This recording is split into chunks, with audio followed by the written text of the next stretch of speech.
गुरु पे ध्यान के लिए तो गुरु को देखते हैं, लेकिन एक्चुअल में जो गुरु का ध्यान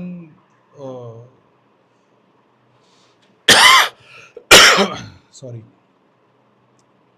मैं जब बोलता हूँ कि मेरे को देखने की कोशिश करो, तो मैं सिर्फ देखने के लिए बोलता हूँ। गुरु का ध्यान अपने हार्ट चक्र पे गुरु को विजुअलाइज करना होता है, मैं नहीं करवाता वो। लेकिन अगर आप अपने ऑलरेडी गुरु को फॉलो करते हो, तो जब ध्यान में बैठते हो, गुरु का मंत्र जाप करते हो, तो तुमको विजुअलाइज करना पड़ता है कि गुरु तुम्हारे हार्ट चक्र पे, क्योंकि आत्मा का स्थान हार्ट चक्र है। वहाँ से यहाँ जाना है, एक्सपीरियंस करना है, रियलाइज़ करना है, वापस इधर आना है। यहाँ पे आने के बाद में कोई नीचे उतरता नहीं रहा, ऐसा है। तो सारा पावर रावण वाला मिल जाएगा, तो फिर तुम क्यों सब कुछ त्याग के राम बनोगे? तो वो जर्नी है, मिलने के बाद रिटर्न भी आना पड़ता है। कुछ ही लोग हैं जो कर पाते हैं। ईश्वर की कृपा, गुरु का आशीर्वाद, माँ बाप की दुआ हो तो वो गुरु को हार्ट चक्र पे विजुअलाइज करना होता है, उसके मंत्र को। या अभी मान लो आप ओशो को विजुअलाइज कर रहे हो, तो अभी ओशो का तो कोई मंत्र नहीं है, लेकिन आप ओशो की बात सुनते हो, ओम का मंत्र का है, तो साइलेंट ही बैठ जाओगे। लेकिन हार्ट चक्र पे ओशो को, या जो भी आपके गुरु है, जो भी, उनको विजुअलाइज करना पड़ता है, वो गुरु का ध्यान। उसके फिर बहुत सारे अलग अलग स्टेट है, डिपेंड करता है गुरु तांत्रिक है कि योगी है, ध्यान साधना मार्ग वाले है क्या, वो सब अलग अलग है। और जब आप उस स्टेज पे आने के लिए हो, अगर अ, हम्म,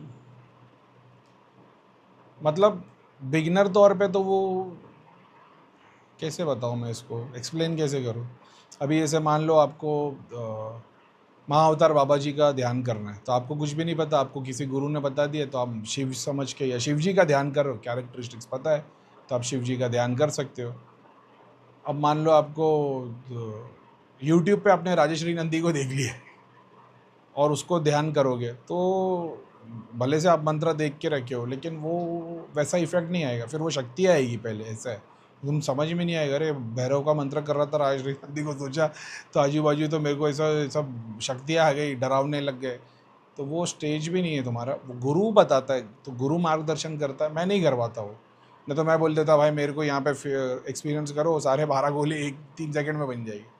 मैं करवाता नहीं ऐसे। तो वो गुरु बताता है, गुरु ध्यान करवाता है, ऐसा है। गुरु आगे चक्र पे तुम्हारे को बताएगा कि ध्यान करो, ऐसा है। अपन ने तो ध्यान के थ्रू सब जर्नी देखी, एक्सपीरियंस किया, तो सीखे। तो भैया ने कभी नहीं बोला था मेरे ऊपर ध्यान करो, ऐसे। प्रीतम भैया बोलते थे मेरे को देखने की कोशिश करो। मैं वही बताता हूँ, मेरे को देखने की कोशिश करो, क्योंकि तुम जब मेरे को देखने की कोशिश करते हो, कोई भी सब्जेक्ट को देखने की कोशिश करते हो, हमारा ब्रेन अलग अलग फ्रीक्वेंसी से गुजरता है। कोई एक फ्रीक्वेंसी भी अगर एक भी जुड़ गई, तो कम से कम उसका डायमेंशन पोर्टल खुल जाएगा, तो उसका तुम एक्सपीरियंस कर पाओगे, ऐसे है।